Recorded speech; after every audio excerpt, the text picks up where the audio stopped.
આપણે ગુજરાત અને દેશની નવી પેઢી એ કઈ દિશામાં જવા માંગે છે એવો એક બહુ સિરિયસ સવાલ ઊભો થાય. આવી માસૂમ ઉંમરમાં પણ કઈ રીતે આ પ્રમાણેની ઘટનાને અંજામ આપવાનું મન થાય, એક બહુ મોટો સવાલ છે. જે ભોગ બનનાર પરિવાર છે એને હું મારી સાંત્વના પાઠવું છું, શ્રદ્ધાંજલિ પાઠવું છું.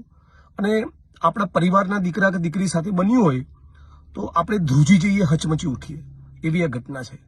અને એટલે સ્વાભાવિક રીતે આખું ગુજરાત પીડિત પરિવારની સાથે છે અને આપણે બધા જ માગણી કરીએ અને મને અપેક્ષા છે કે આમાં ચોક્કસ ન્યાય મળશે.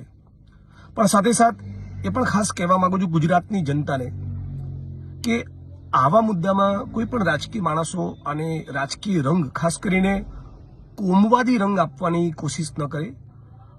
જેણે સ્ટેબિંગ કર્યું એણે આખા ક્લાસમાંથી હા આ છોકરો સિંધી છે આને મારો, એવું ન હોય. કોઈ વિદ્યાર્થી બીજા વિદ્યાર્થી સાથે લડે તો વિદ્યાર્થીઓની કુમળા મનમાં કોઈ જાતિ અને ધર્મ એવું બધું ખાસ કંઈ હોતું નથી. આપણે બધા જાણીએ છીએ એ બધા રાજકારણીઓના ખેલ હોય છે. એટલે આને કોમવાદી રંગ કોઈ ન આપે અને પીડિતો માટે આપણે સાચી આપણી સંવેદના વ્યક્ત કરીએ અને પીડિત પરિવારને ન્યાય મળે. આપણા ગુજરાતમાં આપણે બધા જ વાલીઓ તરીકે, ગુજરાતી તરીકે એક ચિંતન કરીએ